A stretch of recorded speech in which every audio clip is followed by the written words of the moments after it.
Morning. I really appreciate you all coming. It's a great honor for me to introduce an old friend.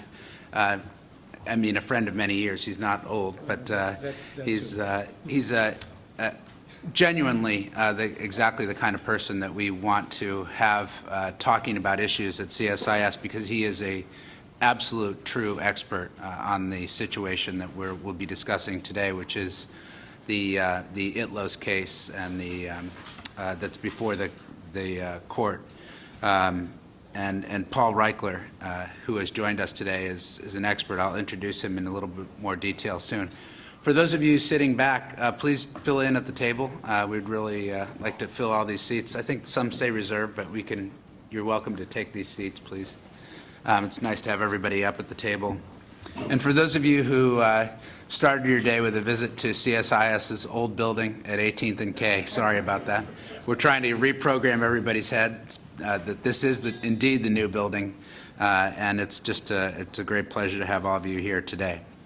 Let me go straight to the topic today and introduce Paul Reichler.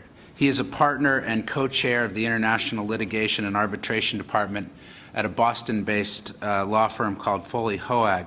Paul has specialized in the representation of sovereign states in disputes with other states with foreign investors for more than a quarter of a century. He's part of a select group of lawyers with extensive experience in litigating on behalf of sovereign states before the International Court of Justice in The Hague and the International Tribunal on the Law of the Sea in Hamburg.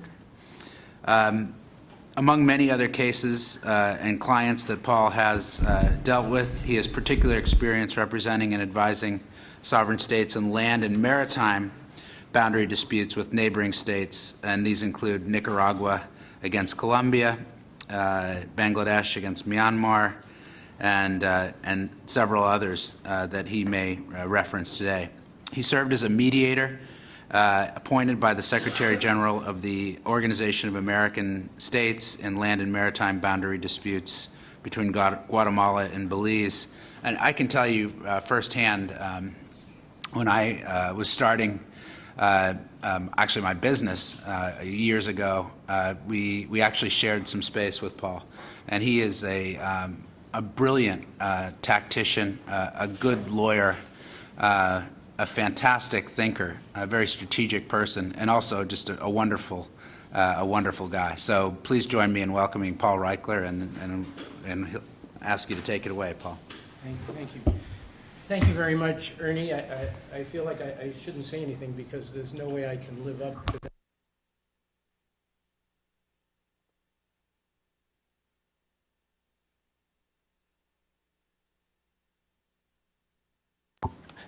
It is a great pleasure for me to be here with you today, and it's an honor for me to have been chosen, along with my law firm, to represent the Republic of the Philippines in its dispute with the People's Republic of China.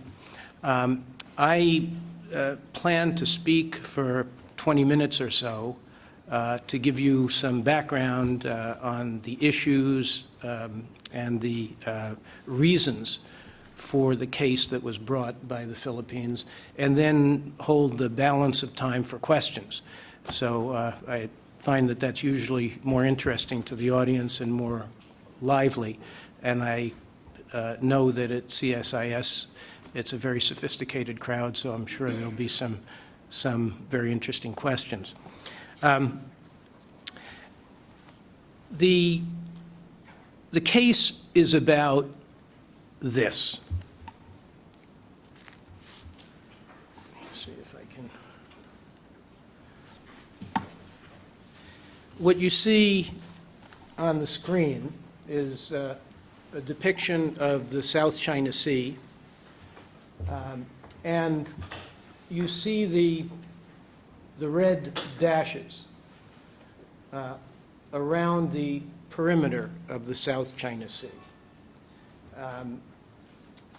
To the north is China. To the east is the Philippines. To the west is Vietnam. And the southern rim of the South China Sea is Malaysia, Brunei, Malaysia again, Indonesia, and then Malaysia again. But I ask you to focus on the dashes. This is the so-called 9-dash line that has aroused such interest and controversy. China first asserted this claim several years ago in a letter to the UN Secretary General opposing the submissions, a joint submission of Malaysia and Vietnam to the UN Commission on the Limits for the Continental Shelf, seeking to establish extended continental shelf rights within the South China Sea. And from the moment that this letter surfaced in international discourse, it has aroused a great deal of debate and discussion. What China claimed at the time in its letter to the UN Secretary General was that everything, land and sea, encompassed within the 9-dash line is area over which China exercises sovereignty or sovereign rights. That area encompasses between 70 and 75% of the South China Sea. In the case of the Philippines, just welcome Ambassador Quisha of the Philippines. In the case of the Philippines, the 9-dash line comes within 50 miles, 50 nautical miles of the island of Luzon to the north. You see it marked in black on the map. And it comes within 30 miles of the southern or southwestern Philippine island of Palawan, right over here, just north of the Sulu Sea. Now, at its farthest extent, the 9-dash line is more than 800 miles from China's mainland coast. It extends between 350 and 850 miles from China's mainland coast. And as I said, if this were a fence, it would fence the Philippines in within 50 miles or 30 miles of its coasts. The Philippines' position is this. Under the United Nations Convention on the Law of the Sea, to which both the People's Republic of China and the Republic of the Philippines are parties, a coastal state's entitlements are prescribed as an entitlement to a 12-mile territorial sea over which the coastal state is virtually sovereign. It's almost like land. And out to a 200-mile exclusive economic zone and continental shelf. And what that means is within 200 miles of its coast, a state has an exclusive entitlement to the resources, the living resources, the fish in the water, and the non-living resources under the seabed.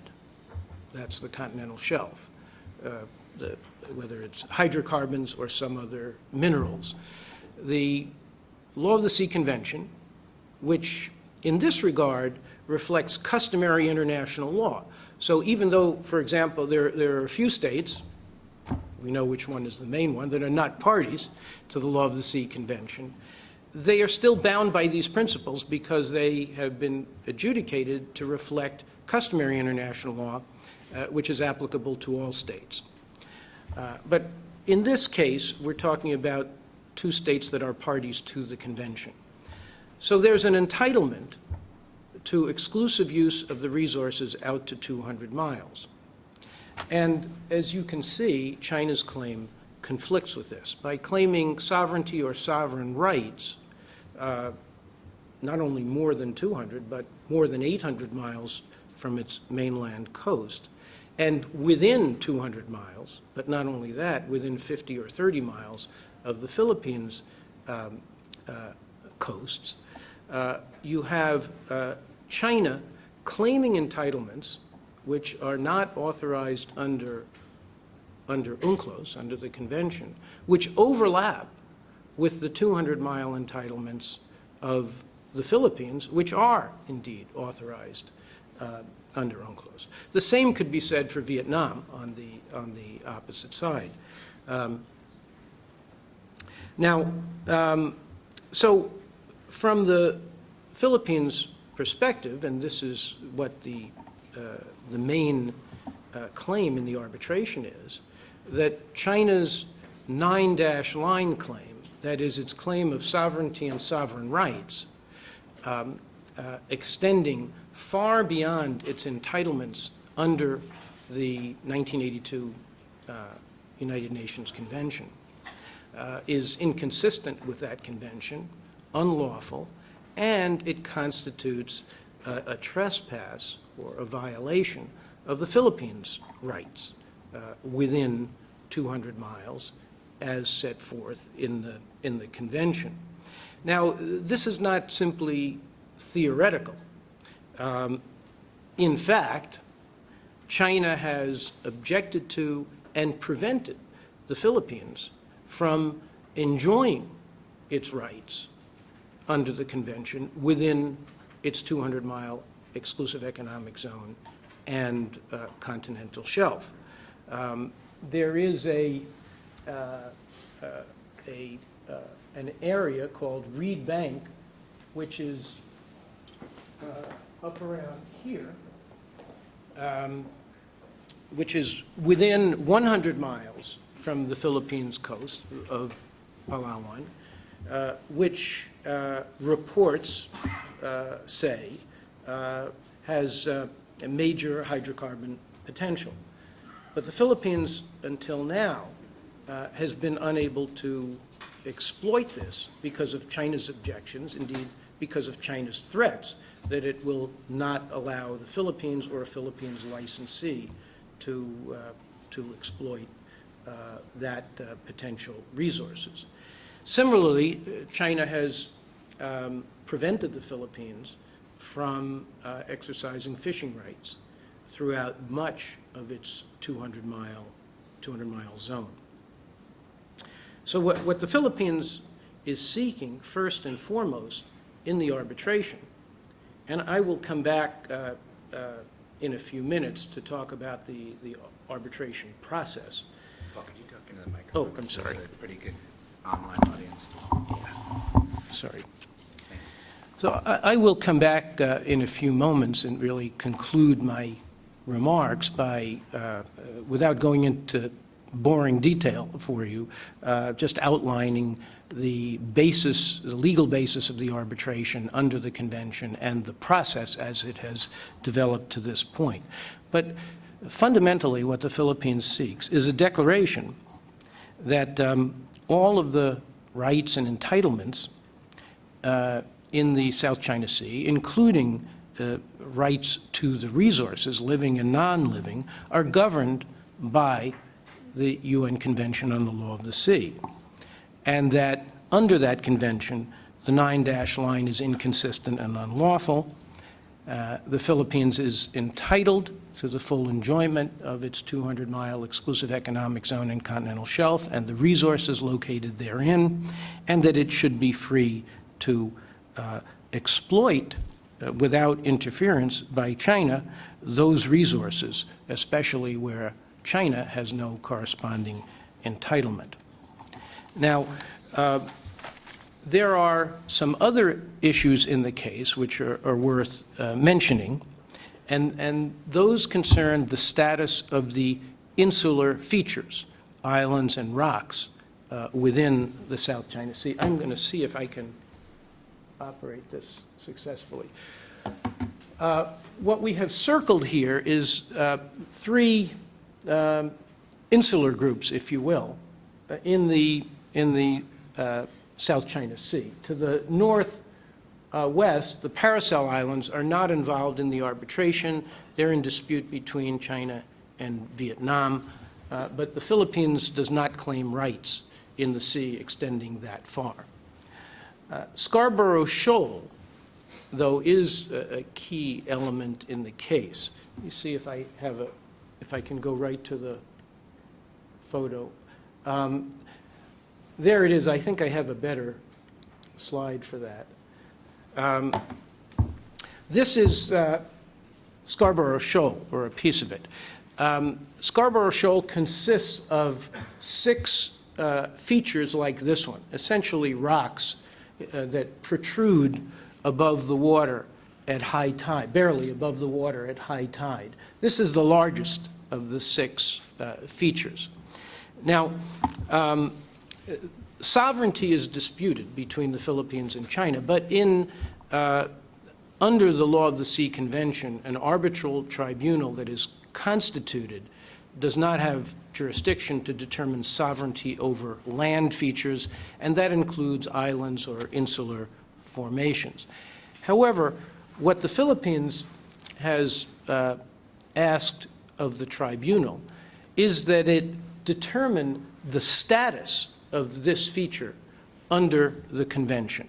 That is it a true island which would generate, like a state with a coastline, a 200-mile exclusive economic zone and continental shelf, or is it what the convention refers to as a rock, an insular feature that is above water at high tide, which is the definition of an island under the convention, but which is so insignificant that it cannot sustain human habitation or economic life of its own. I don't think much more needs to be said about whether this feature can sustain human habitation or an economic life of its own. It's barely big enough to support the Philippine flag. Now, what is the significance of this? Let's go back now. This is where I have difficulty, and I might need some help going backward. Is Elka here? In any event, I don't want to. We'll get you. Well, this is fine. This is good enough. You can see Scarborough Shoal and where it is. Scarborough Shoal is about 120 miles off the coast of Luzon. So therefore, it is within the Philippines' exclusive economic zone and continental shelf, which would extend another 80 miles beyond. You can see where that blue line is, where the blue area is. The blue area and the blue lines that surround it are the 200-mile lines from the different coasts around the different coastlines of the coastal states that border the South China Sea. So it's well within 200 miles of the Philippines. And if this feature is a rock entitled only to 12 miles, then what would be in dispute between China and the Philippines would be a circle with a 24-mile diameter, a 12-mile radius, 24-mile diameter, around Scarborough Shoal. And all of the waters not inside that circle would be part of the Philippines' exclusive economic zone and continental shelf. And all that would remain disputed would be the waters, the feature and the waters within that circle. So for the Philippines, it is important to have this feature classified as a rock rather than an island, because most of the surrounding waters then would be subject to the exclusive entitlement of the Philippines, and only a small part of the sea would be subject to dispute, ultimately to be resolved whenever sovereignty over Scarborough Shoal is determined. Now,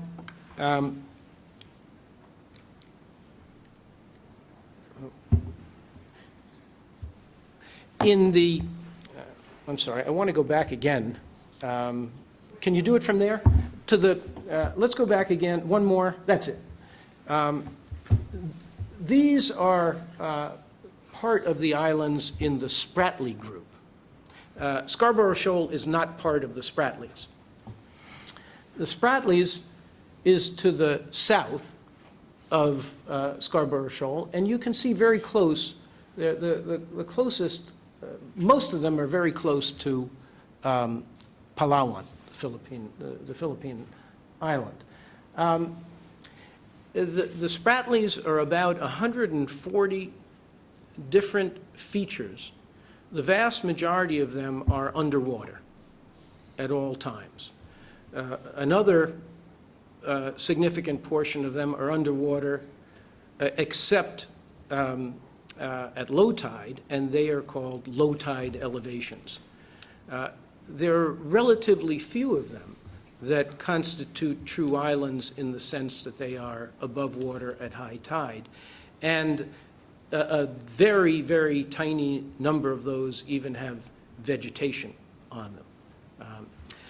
Now, the Spratlys have been the subject of contention among a number of states. All of the Spratlys are claimed by China. All are claimed by Vietnam. A number of them are claimed by the Philippines, and a few are claimed by Malaysia, and one or two by Brunei.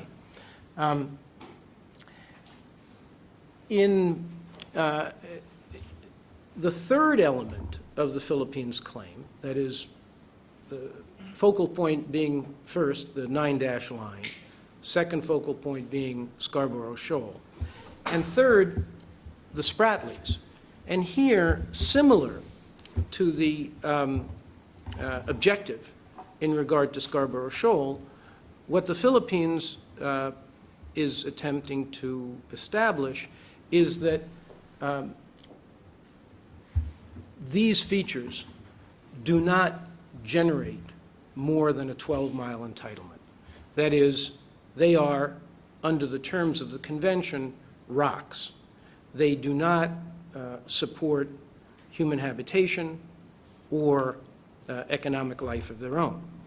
And if, again, they have 12-mile entitlements because they are rocks, as opposed to 200-mile entitlements because they are islands capable of sustaining human life or human habitation or economic life, then their significance diminishes. And if they are all confined within 12-mile circles, then the reach of these islands or features does not extend very far. And again, this is a little more complicated than Scarborough Shoal. We're only dealing with one feature. But if these features generate no more than 12 miles, then there's a much larger area within 200 miles of the Philippines that is not covered by any of these circles and that would fall to the exclusive entitlement of the Philippines. Now, because there are so many features in this case, and it might be too complicated to put them all before the arbitral tribunal, the Philippines has identified 7 of them that are occupied by China and claimed by both the Philippines and China, and asked the tribunal to rule on the status of each of those 7 features. In fact, 4 of the 7 features are underwater at all times. They're not only not islands, they're not low tide elevations, they are shallow reefs. As such, they are considered under the convention and under international law to be part of the seabed, and they belong to whichever state has rights over the continental shelf. They cannot be seized and occupied by another state. You don't acquire title by occupation of an underwater feature. That's 4 of the features, including Mischief Reef, which I'll come to in a moment. And there are 3 features occupied by China in this area that look very similar to Scarborough Shoal.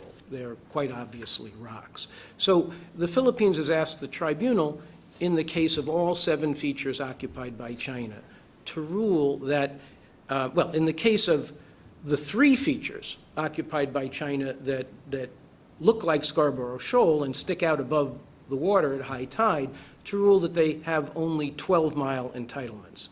And as to the 4 features that are permanently underwater, that these are not islands or rocks, and they generate no maritime entitlement. So the waters above them belong to whoever has the exclusive economic zone, and since they would be within 200 miles of the Philippines, they would appertain to the Philippines. Let me show you Mischief Reef, which is appropriately named. This is an underwater feature that's about 100 miles off, well, what you see is more than the underwater feature here. But underneath this structure, which has been built on top of it, there is a reef that is permanently underwater. This is about 100 miles off the coast of the Philippines and more than 600 miles from the mainland coast of China. In 1995, China seized Mischief Reef, even though, under the law, it is part of the continental shelf. As I said, it's not an island, it's part of the seabed, and well within the 200-mile continental shelf entitlement of the Philippines. This naturally caused a great deal of protest and led to discussions between China and the ASEAN states. Little by little, China began constructing on top of Mischief Reef. This is only one of several sites at Mischief Reef, but what they have done is they built a barracks so that they could station military personnel there, a helipad so that they can resupply with helicopters, and gun emplacements so that they could defend Mischief Reef. Because of the great disparity in military power, the Philippines was able to do little more than protest and convene its neighbors and engage in discussions, but the result has been an expansion of the facility by China. This is one of the features that is included in the arbitration. Since this is an underwater feature and a state cannot transform an underwater feature into an island by building on top of it, this feature, the Philippines claims, is part of the Philippines continental shelf, and China is there illegally. After the arbitration was filed in January, China sent a rather large flotilla to another underwater feature about 30 miles to the east, also within 100 miles of Palawan, the Philippine island, called Second Thomas Shoal, or Ionjin Shoal. And although China has not yet constructed anything there, they have made public pronouncements that it is theirs, and they have told the Philippines that no Philippine fishermen may come, no Philippine naval vessels may come, essentially cordoned it off. Again, expanding, I think one of their generals referred to this in a magazine article as the cabbage strategy. But there is a risk of further expansion because there are many underwater shoals and reefs in this area, even closer to the Philippines, and of course a risk, given China's behavior to this point, occupying and fortifying Mischief Reef, now moving on to Second Thomas Shoal, that there's no indication that they will stop, or if so, where. Now, the Philippines had spent many years, actually negotiations go back to 1995, mainly bilateral, some multilateral. And at no point was any progress made in reaching any kind of a solution bilaterally. China simply held to the position that China has sovereignty and sovereign rights within the 9-dash line, and that includes sovereignty over all the insular features reefs, shoals, cays, rocks within the 9-dash line, and there's no flexibility in that position in the negotiations. So the Philippines was faced with a very difficult situation that was getting worse. In April 2012, Chinese ships surrounded Scarborough Shoal and excluded Philippine fishing vessels. A tentative agreement was reached that both sides would remove their vessels. The Philippines did remove its vessels, China did not remove its, and China remains in de facto possession of Scarborough Shoal. And then in the spring of this year, China moved in on Second Thomas Shoal to the south and part of the Spratlys. So the Philippines was faced with a very serious situation. One, it could not exploit the resources in the areas to which it has entitlement under international law, including the UN Convention. Two, negotiations had gotten nowhere, and there was no indication of any softening in China's position. In fact, all indications were the opposite after the incidents at Scarborough Shoal in 2012 and Ionjin Shoal this year, or Second Thomas Shoal this year. Confronting China militarily was not a viable option. The Philippines doesn't have the kind of economic or commercial influence vis-a-vis China to cause a change in its behavior, and the options were limited. But the one option that appeared was the law, because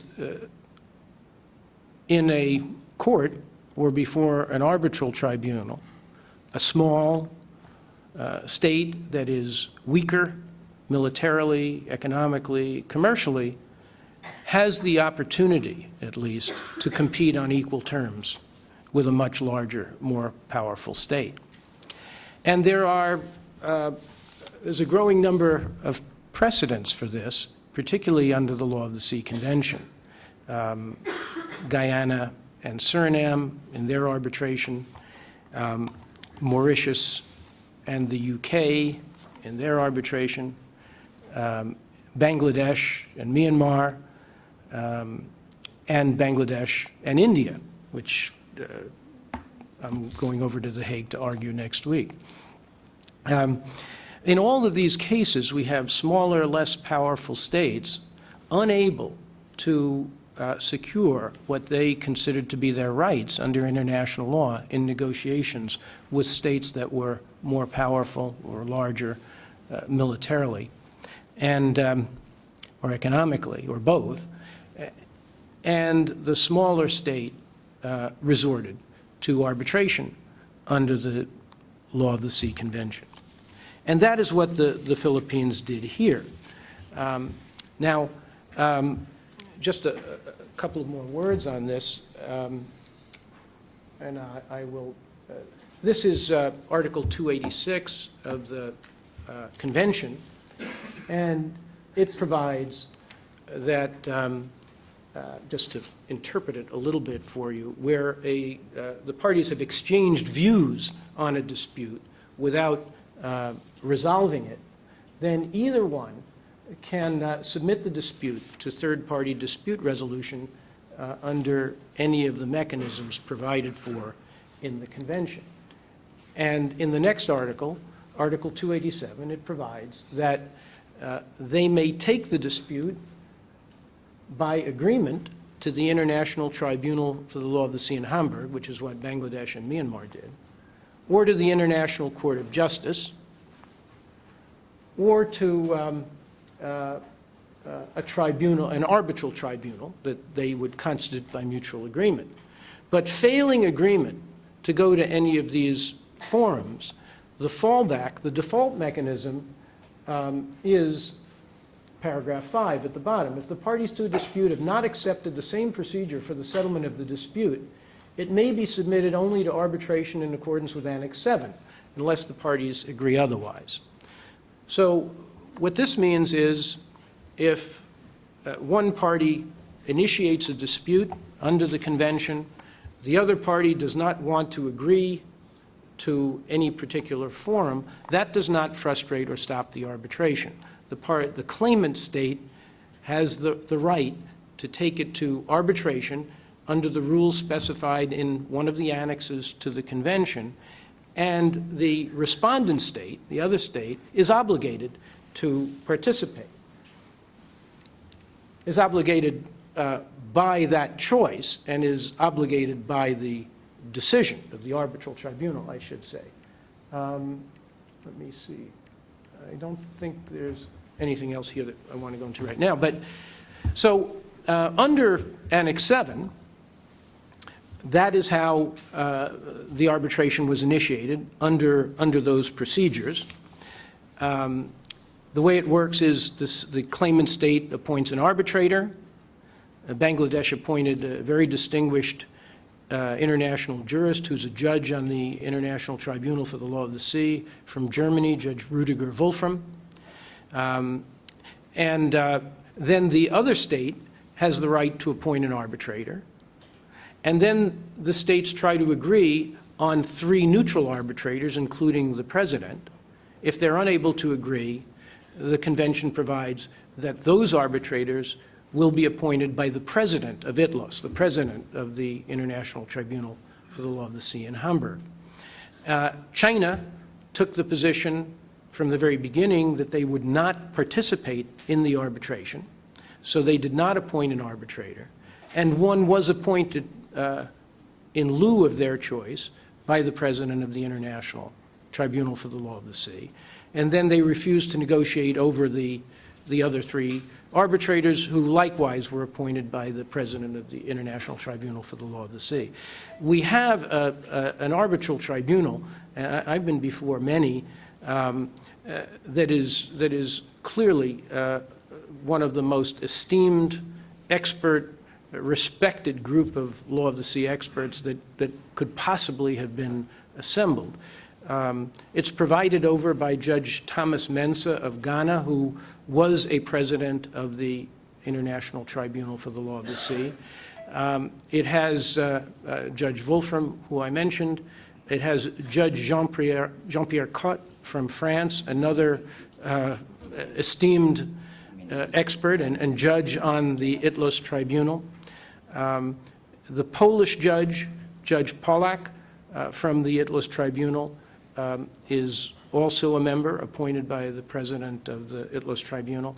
And the 5th member is a very, very distinguished Dutch expert, Alfred Soens, who's the director of the Netherlands Institute for the Law of the Sea.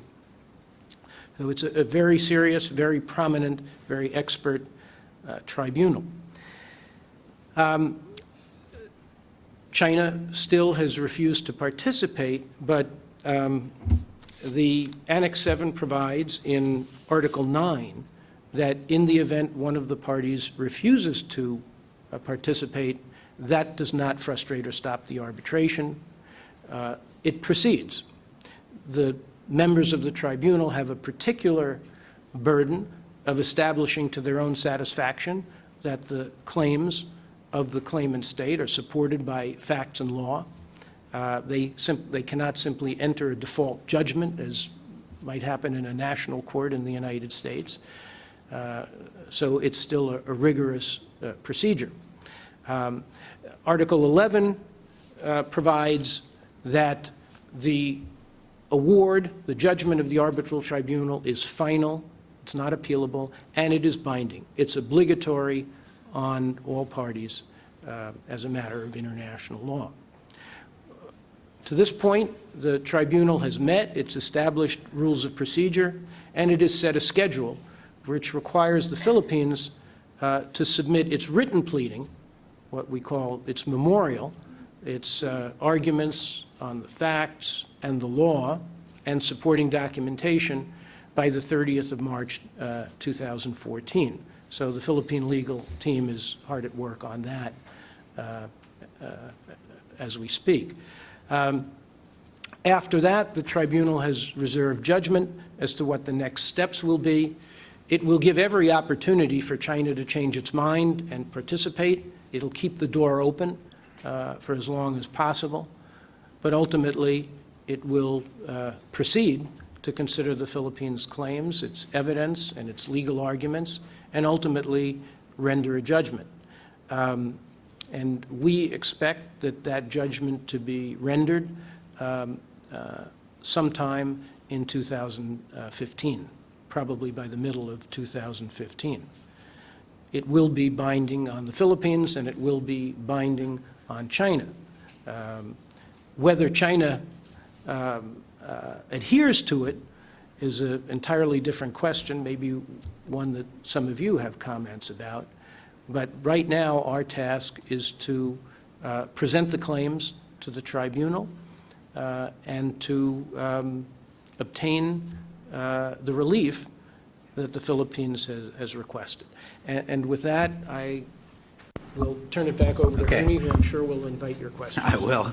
Thank you, Paul. That was fantastic. And I want to start with a question, but just to get everybody ready, if you have questions, please identify yourself and your affiliation and ask the question. I'd like to start with a question of how would it be enforced? How would the judgment be enforced if China disagrees with the judgment, and if it were awarded to the Philippines? Well, it's of course a very good question, and it's not something that is how can I say, unanticipated by the Philippines. There's no posse, there's no police force, there's no sheriff who might be ordered by a local judge to go and make the defendant comply with the order. It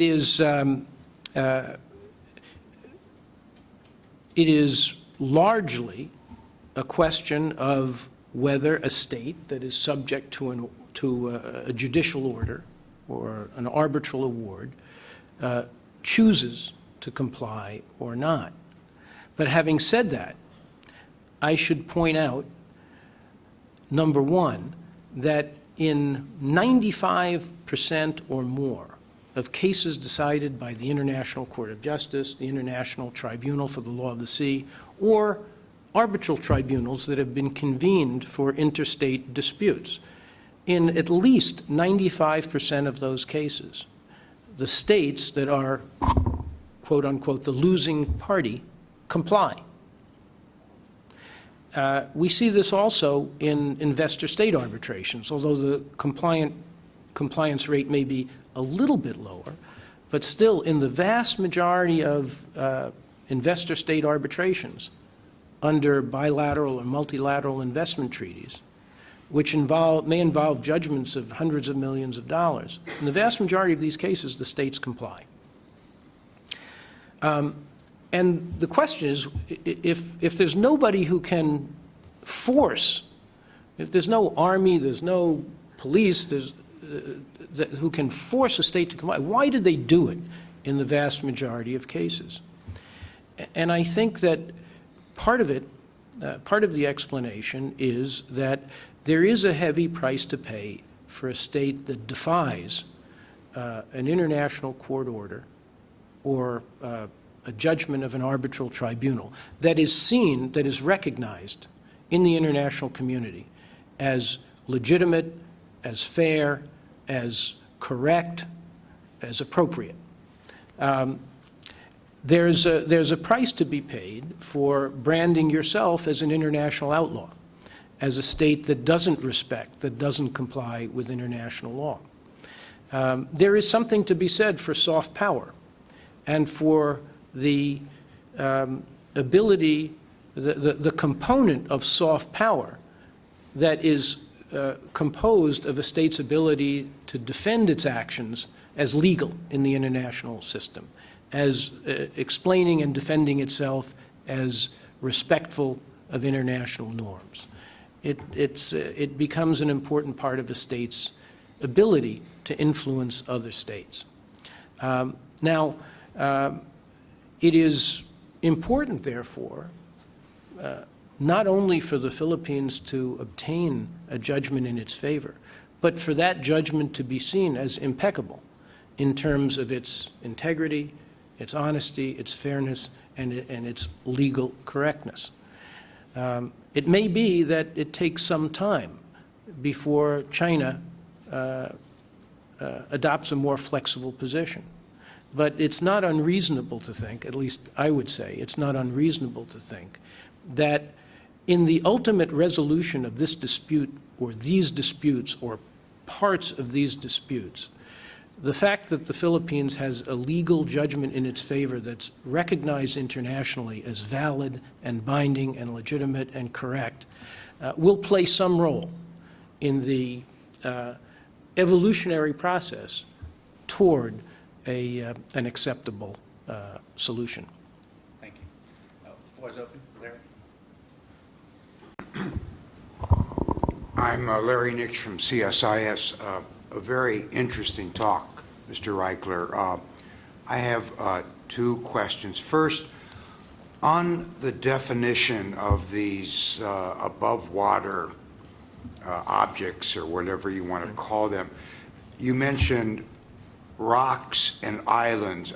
Is this basically the only distinction under the law of the sea between rocks and islands, or are there other classifications as well? Secondly, when this case is heard before the tribunal, will other law of the sea country signatories be able to give testimony or submit briefs to the tribunal? I'm thinking especially of Japan in this case. In response to the first question, Article 121 of the Convention defines an island. And an island is a naturally occurring feature that is, at least part of which is above water at high tide. Article 121, paragraph 3 says rocks which cannot sustain human habitation or economic life of their own are not entitled to an exclusive economic zone or a continental shelf. So the Article 121 distinguishes between islands, between different types of islands. If a rock meets the definition of an island if it's above water at high tide, but it doesn't get all the rights of an island, it doesn't generate all the maritime entitlements, that is, beyond 12 miles of an island that is capable of supporting human habitation or economic life. There are other features. I mentioned a low tide elevation, which is a feature that is above water only at low tide. And there are features like reefs and shoals, which are mainly below. Sometimes they dry in patches, but mainly below water, even at low tide. It's only an island or a landmass that generates a maritime entitlement. There's an old phrase, the land dominates the sea. What that means to those of us who work on this every day, it means that a state's entitlement in the sea is generated by its land, if it has its coast, so to speak. So and an island is land. So islands generate maritime entitlements just as just as the U.S. Atlantic coast would generate it. But, and that includes a 200-mile entitlement in terms of continental shelf and exclusive economic zone. But features like rocks only generate 12 miles. Features that are not even islands at all have no maritime entitlement. And so there, control over an underwater feature does not give you any rights in the sea. Mike? Hi, Mike. I didn't answer the other question, but I can I do that? Yes, please. Sorry. Whether other states will be able to participate. Normally, it is in arbitration. There is no opportunity for intervention. Before an international court like ITLOS or the ICJ, there is a right, well, there's a procedure for intervention by a third party. Of course, it's subject to the discretion of the court to allow it. Normally, there is no right to third-party intervention in arbitration. However, we raised this with the tribunal in the discussion of the rules of procedure in this case, and third-party intervention was not precluded by the rules. So we interpret that to mean in this case that the tribunal would consider an application by a third state to either intervene or to submit its comments. And we know that there are a number of states in the region that have coasts on the South China Sea that share the Philippines' concerns and indeed have the same interpretations of the convention as the Philippines, and their participation would not be unwelcome.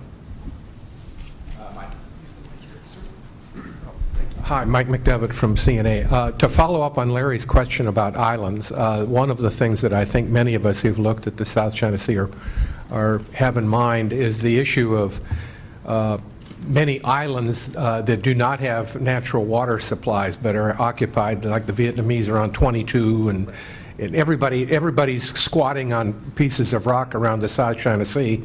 Has the law evolved in a way that would allow you to essentially go ahead and occupy, build a runway, put a desal plant on there, and essentially claim then that that can in fact support human habitation?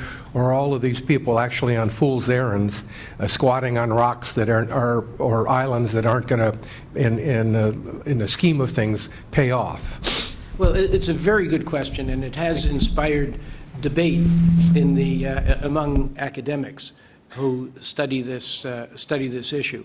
I think should point out just as a fact that Vietnam has the same position as the Philippines in regard to none of these features in the Spratlys, none of them is entitled to more than 12 miles. So they would, at most, be classified as rocks under the convention, although there may be some difference of view between the Philippines and Vietnam over whether certain low tide elevations are rocks or not. But where the Philippines and Vietnam coincide is that nothing in the Spratlys is entitled to more than 12 miles. But the question that you raise is a very good one. I think the answer probably is, I would not say that anybody is on a fool's errand. I wouldn't use that terminology. But I think that there is a concept in international law, and particularly in regard to issues of sovereignty or status of features, called the critical date. And once a dispute arises over the status of a feature, any state that unilaterally takes action to enhance its own claims after the dispute has arisen is not improving its legal position. Let me put it that way. So I think here, with all of the Spratlys being notoriously disputed, as a legal matter, these artificial installations, whether you're talking about living facilities or desal plants, are not enhancing the rights of any of the states. I have a question here, and then this gentleman here. The row back. Thank you. My name is Paul Lewis. I work for the Guardian newspaper. I was interested in the non-participation of China and wondered if you could speak to any other examples where the arbitration tribunal has ruled in which one state has refused to participate, and what the consequences have been in terms of perceived legitimacy of that state not participating. This is also a very good question. It happens very, very, very rarely. And the case that comes immediately to mind is the diplomatic hostages case, the United States against Iran in 1980, that Iran did not appear in that case. The ICJ went ahead and found that it had jurisdiction and that Iran had violated international conventions in its seizure and imprisonment, if you will, of U.S. diplomatic and consular personnel. And that decision, that judgment by the court, was widely recognized as legitimate. And indeed, it may have, this is a question of personal opinion, so I can't give you concrete proof, but I think many who were involved at the time would say that the ICJ judgment did play a role in the ultimate negotiation and agreement, which was brokered by the Algerians. There have been a few other cases. There was another one involving Iran in the early 1950s, UK against Iran, the Anglo-American oil case. Iran did not appear. Initially, the court found it had prima facie jurisdiction, but then decided it did not have jurisdiction and vacated its earlier ruling. But these are, of course, you have the Nicaragua against the United States. The United States did appear both to oppose Nicaragua's request for provisional measures, and it did appear to challenge the jurisdiction of the court. After the court, this is the ICJ, decided that it did have jurisdiction and proceeded to the merits, the United States did not appear for the merits of the case. The court proceeded to enter a judgment, and while there may be some sectors in Washington that continue to argue about it, the rest of the world, and in fact a lot of informed and academic opinion in the United States, considers that judgment to be a landmark and a classic in international law. So there are very, very, very few examples of this because states do participate. But it's always a danger to the system when a major state, like the United States in 1984, but when a major state that especially, a major power defies the international legal order. And what we have seen, I don't know if there is a connection or not, but an argument can be made that there is. In really the very next case brought under the UN Convention after Philippines-China was Netherlands against Russia over the seizure of the Arctic Sunrise and the holding of the prisoners, of the crew as prisoners. And the Netherlands, it brought it as an arbitration, but under the convention you can seek provisional measures from the tribunal in Hamburg pending the establishment of the arbitral tribunal. And the Russians refused to appear. And I question, if China hadn't done this a few months earlier, would the Russians have wanted to be the first?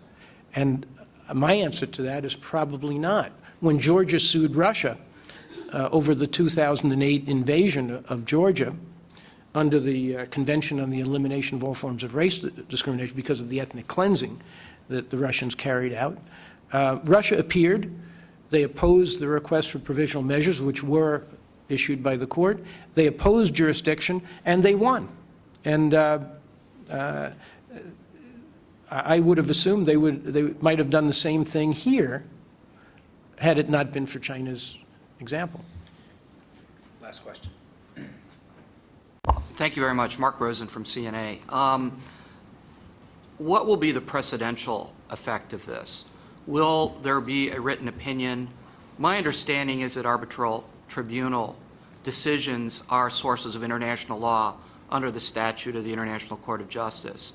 But I'd like your view on that. And then also, to the extent that you get a favorable ruling, would that be the legal basis for so-called provisional measures under the statute for the ITLOS to get something akin to a restraining order if China was to prevent the Philippines from developing resources within their EEZ? Also very good questions.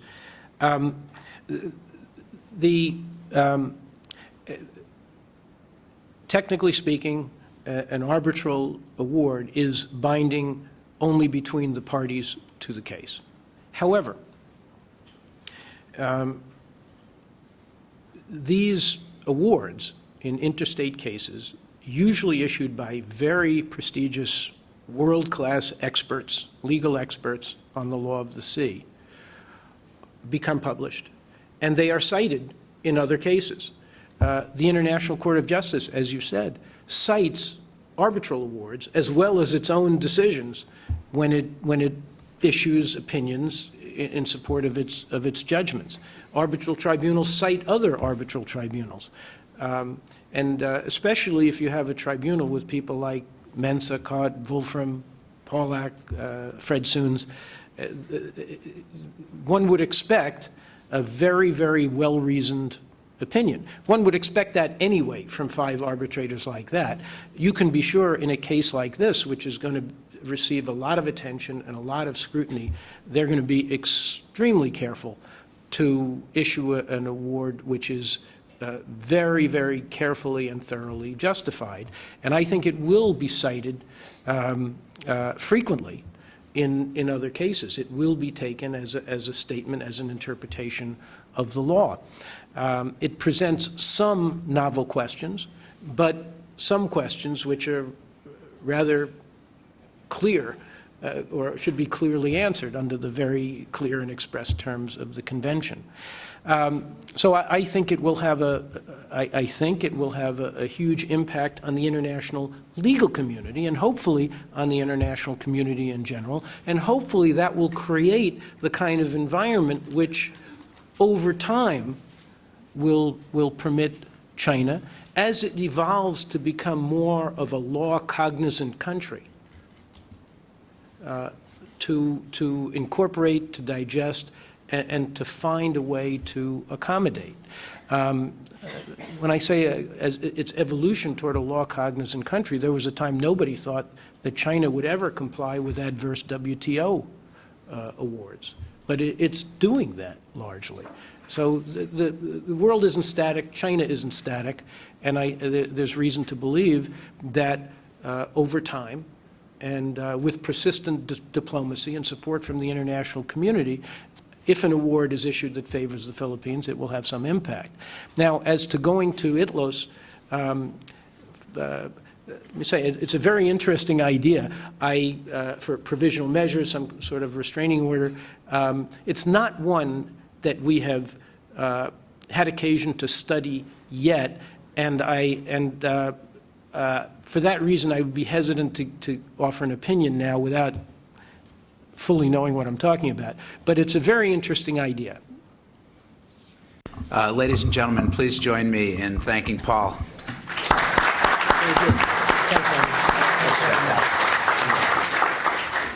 And I think we would all agree, Paul, we're going to ask you to come back from time to time. Happy to do I it. think we just, now that I know where you are. You know, we just started the... It would have been very embarrassing here talking about the South China Sea if I couldn't even find Rhode Island Avenue after going to 18th and K, but I made it.